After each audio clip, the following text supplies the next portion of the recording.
சட்டம் மாறி வந்து மண்ணை முட்டும் காலில் சூழ்ந்து கைகள் தட்டும் வாழியவே தென்னவராட்சி திசைகள் எட்டும் நம்மவராற்றல் விண்ணை முட்டும் எட்டு திக்கும் முரசு கொட்டும் வாழியவே. கிள்ளிவளவன் மங்கம்மா மீது குற்றம் சுமத்தும் போதெல்லாம் அது உண்மையாக இருந்திருந்தாலும் கண்டுகொள்ளாமல் புறக்கணித்தேன். சகல உரிமைகளையும் தந்து எனக்கு சமமாக வாழ வைத்தேன். ஆனால் அதனால் என்ன பயன்? எவ்வளவு நல்லது செய்தும் அவள் திருந்தவில்லையே. சோழ நாட்டிற்கு விரோதமாக செயல்படுவதை நிறுத்தவில்லையே. தந்தையே, இனியாவது அவர் விஷயத்தில் என்ன செய்ய வேண்டும் என்பதை தெளிவாக தீர்மானியுங்கள். இருங்கோவேளையும் விஜயபூபதியையும் தப்பிக்கச் செய்வதில் அவர் பங்கும் உண்டு என்பதை நான் சிறை அதிகாரிகளோடு வந்து தங்களிடம் எடுத்துரைத்தேன். ஆனால் உங்கள் தங்கை வந்து நான் தான் அந்த சிறை அதிகாரியை அப்படி சொல்லச் சொன்னேன் என்று மாற்றியதும் தாங்களும் அதை அப்படியே ஏற்றுக்கொண்டீர்கள்.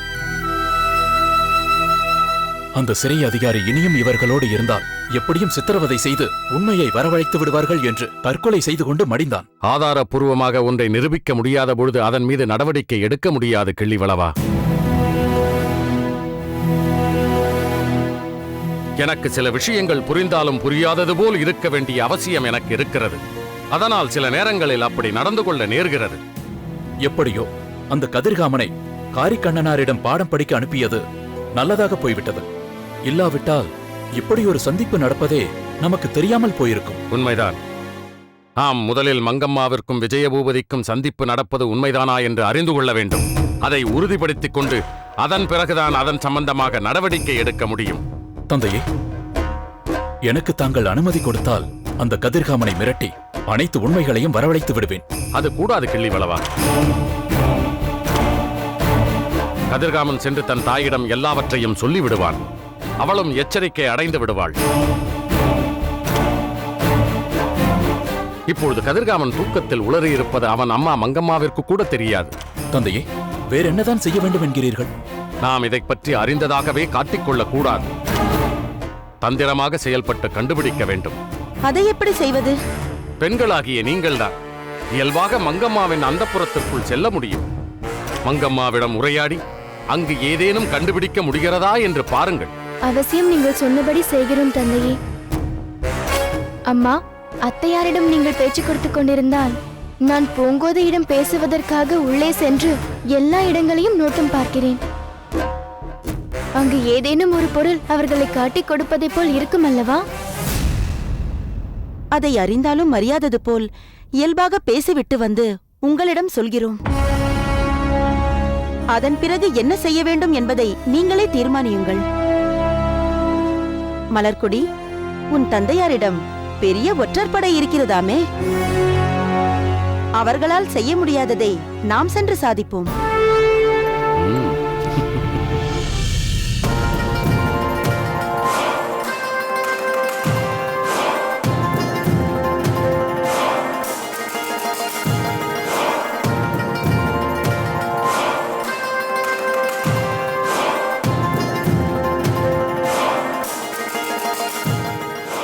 வாருங்கள் அழுந்தூர் வேளாளரே, வாருங்கள். ஆமாம், ஏன் இப்படி சிந்தனையோடு வருகிறீர்கள்? சிந்திக்க வேண்டிய விஷயம்தான். ஆனால் இதற்கு என்ன தீர்வு காண்பது என்றுதான் புரியவில்லை. தாங்கள் தாமரையை பார்க்கத்தானே சென்றீர்கள்? ஆமா. தாமரையிடம் இருங்கோவேள் சொன்ன கருத்தை எடுத்து சொன்னீர்கள் அல்லவா? சொல்லாமல் இருப்பேனா? பிறகேன் இப்படி இருக்கிறீர்கள்? தாமரை சொன்ன விடைதான் நமக்கு சாதகமாக இல்லை. அப்படி சொல்லுங்கள். அதனால்தான் இப்படி குழப்பத்தோடு வருகிறீர்களா? சரி, தாமரை அப்படி என்னதான் சொல்லிவிட்டாள்? இப்போது எனக்கு திருமணமே வேண்டாம் என்று கூறிவிட்டாள். அதற்கா இப்படி திகைத்து போனீர்கள்? எந்த பெண்ணாவது அவள் திருமணத்தை பற்றி பேசிய உடனே நடத்தி வையுங்கள் என்று சொல்வாளா? எனக்கு எதற்கு திருமணம் என்பாள்? அதற்குள் என்ன அவசரம் என்பாள்? உங்களிடமிருந்து என்னை பிரிக்க பார்க்கிறீர்களா என்பாள். நான் உங்களுக்கு பாரமாகி விட்டேனா என்று கண்ணை கசக்குவாள். பிறகு போனால் போகிறதென்று பெற்றவர்கள் பிடிவாதத்திற்காக ஒப்புக்கொள்வது போல் பாசாங்கு செய்ய ஏதோ செய்துவிட்டு போங்கள் என்று நடிப்பாள். இத்தனையும் திருமணம் நடக்கும் வரைதான். திருமணம் நடந்த மறு கணம் பிறந்த வீட்டு சுற்றத்தை எல்லாம் சம்பந்தமே இல்லாதவர்கள் போல் பார்ப்பாள்.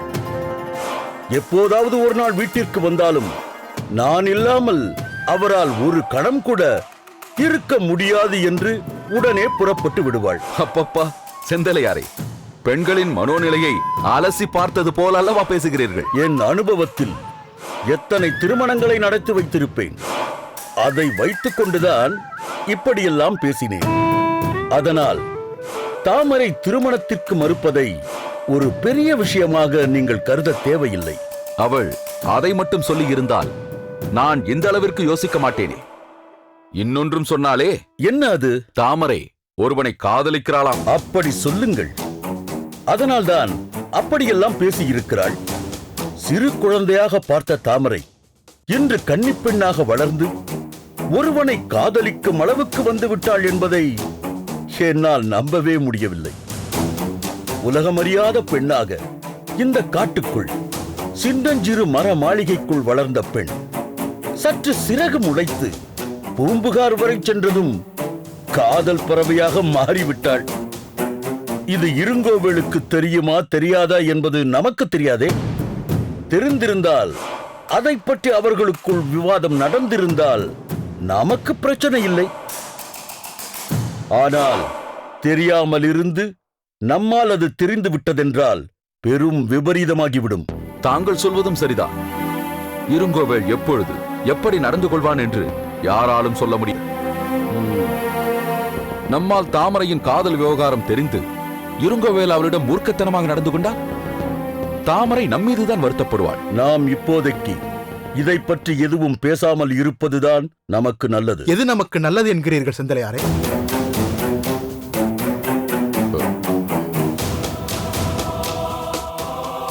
எதை பற்றி பேச வேண்டாம் என்கிறீர்கள் செந்தலையாரே? அது அது அது வேளிர்களை பற்றி தான் பேசிக் கொண்டிருந்தோம். எந்தெந்த வேளிர்கள் எவ்வளவு பேரை படைகளில் சேர்த்துக் கொள்வார்கள் என்பது ஒருவருக்கும் தெரியக்கூடாது. அப்படி அது அவர்களுக்கு தெரியாமல் இருப்பதுதான் நமக்கு நல்லது. அதை பற்றி நாம் யாரிடமும் பேசாமல் இருக்க வேண்டும்.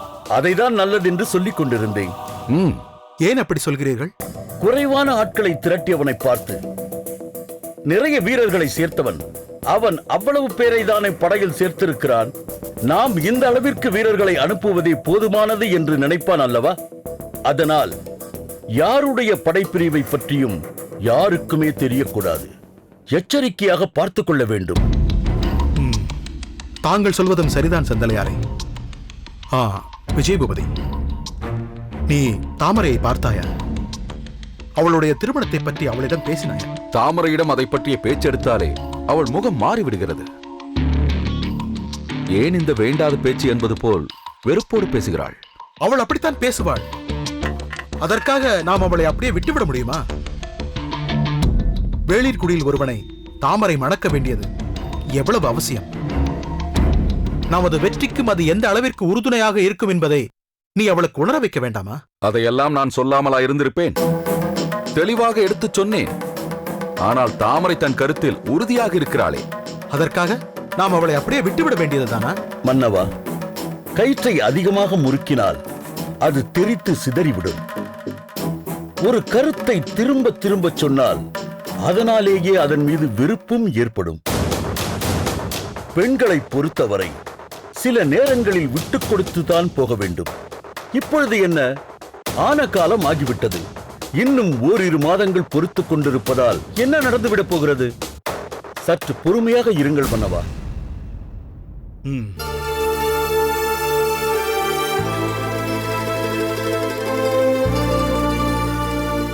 செந்தலையாரே, பெருகி வந்த நீரை மடை மாற்றம் செய்வது போல் திசை திருப்பி விட்டீர்களே. சமாளிப்பதிலும் தாங்கள் சாமர்த்தியசாலிதான். சோழ நாட்டு மாமன்னரிடம் சொல்லிவிட்டு வந்ததை என்னால் நிறைவேற்ற முடியாது என்ற நிலை ஏற்பட்டு விட்டது. கரிகாலரின் பணியை ஏற்று இங்கு வந்த முத்துநகை ஒரேடியாக மாறி போய்விட்டாள். அவளை மீட்க நான் இங்கு வந்ததே அவசியமில்லாத காரியமாக போய்விட்டது. இனி நான் இங்கு இருப்பதில் எந்த பயனும் இல்லை. செழியனை பிரிந்து எவ்வளவு காலம்தான் இங்கேயே இருப்பது? எப்படியாவது தப்பித்து சோழ நாட்டிற்கு சென்று விட வேண்டும். மாமன்னரிடம் இங்கு உள்ள நிலையை எடுத்து கூறி, இனியும் நீங்கள் முத்துநகை இங்கு வருவாள் என்று எதிர்பார்க்க வேண்டிய அவசியமில்லை என்று சொல்லிவிட வேண்டும். அதற்கு பின் மன்னர் இங்கு படையெடுத்து வருகிறாரோ, என் அண்ணன் அங்கு படையெடுத்து செல்கிறாரோ, எது வேண்டுமானாலும் நடந்துவிட்டு போகட்டும். தாமரை,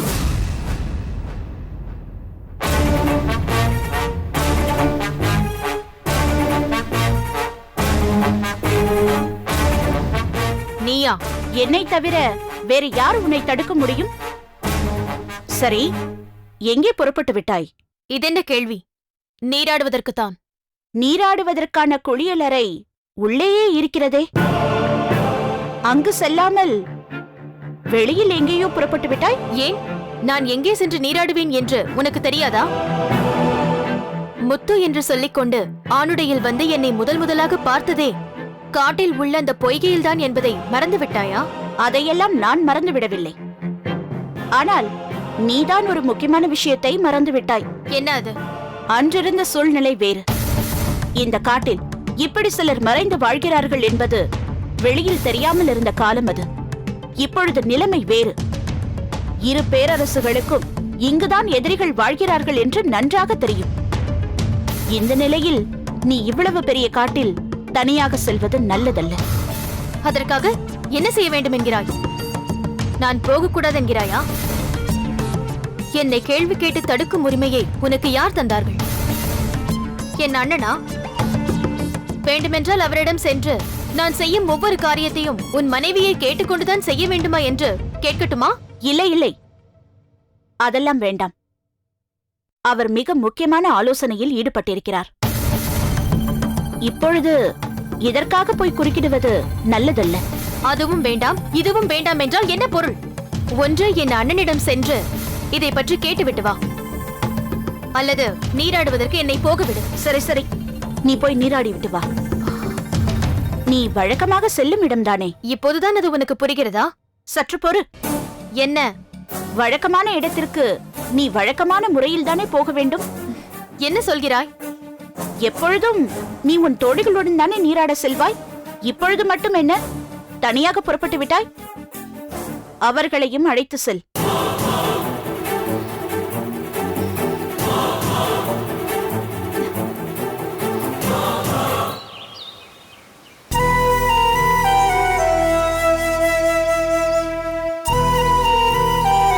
இளவரசி, என்ன? நாம் இப்படி நீராட போகும்போதெல்லாம் மிகவும் உற்சாகமாக பேசிக் கொண்டு வருவீர்கள். இன்று பேசாமலே வருகிறீர்களே, என்ன காரணம் என்று எனக்கு தெரியும். என்ன? இங்கு வந்த நாள் முதல் உங்களோடு நெருங்கி பழகும் எனக்கு இது கூட தெரியாதா? பேசாமல் வா.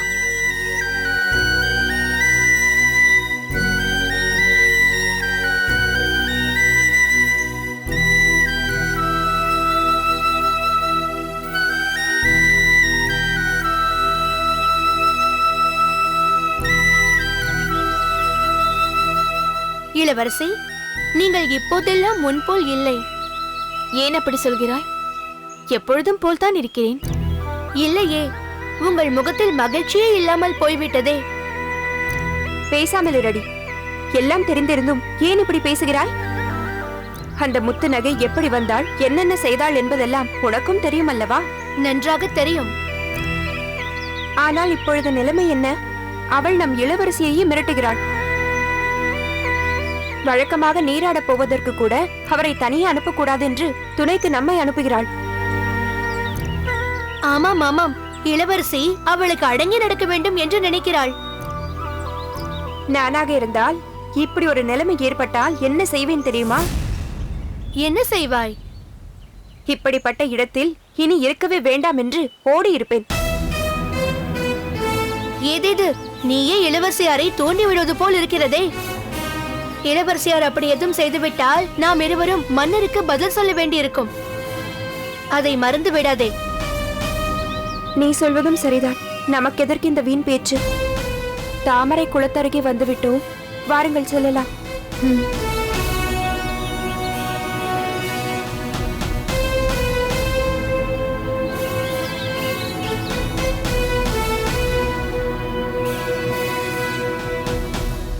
செண்பகம், நீங்கள் இங்கேயே இருங்கள். நான் சென்று நீராடி விட்டு வருகிறேன். பிறகு நீங்கள் சென்று நீராடி விட்டு வாருங்கள். இளவரசி, என்ன சொல்கிறீர்கள்? நாம் ஒன்றாக நீராடுவதுதானே வழக்கம். அது எனக்கு தெரியாதா? நீங்கள் என்னோடு வந்தால் என்னை நிம்மதியாகவே நீராட விட மாட்டீர்கள். நேரமாகிவிட்டது, சீக்கிரம் வாருங்கள் வாருங்கள் என்று என்னை தொந்தரவு செய்து கொண்டே இருப்பீர்கள். நான் நீண்ட நாட்களுக்கு பிறகு இந்த தாமரை குளத்தில் நீராட வந்திருக்கிறேன். இன்று என் விருப்பம் போல் மன நிறைவோடு நீராடி விட்டுதான் வருவேன். நானாக வரும் வரை நீங்கள் அங்கு வந்து தொந்தரவு செய்யக்கூடாது. வாடி செல்லலாம்.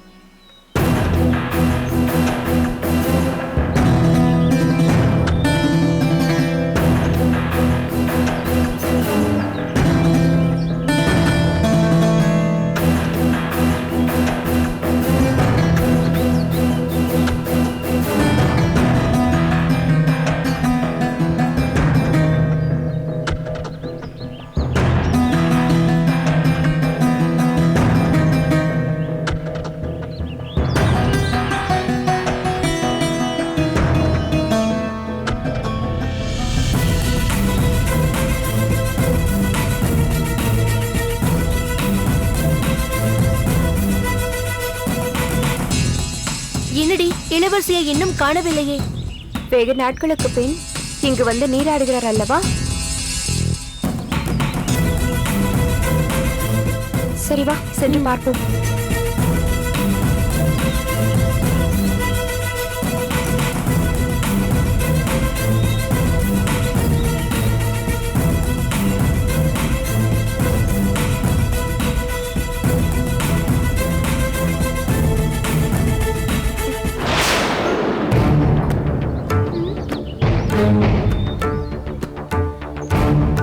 இளவரசி, இளவரசி,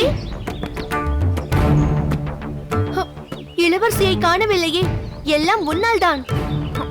இளவரசி இப்படி செய்வார் என்று எனக்கு மட்டும் எப்படி தெரியும்?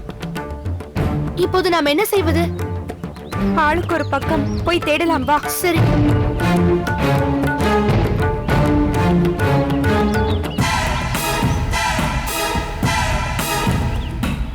இளவரசி, இளவரசி,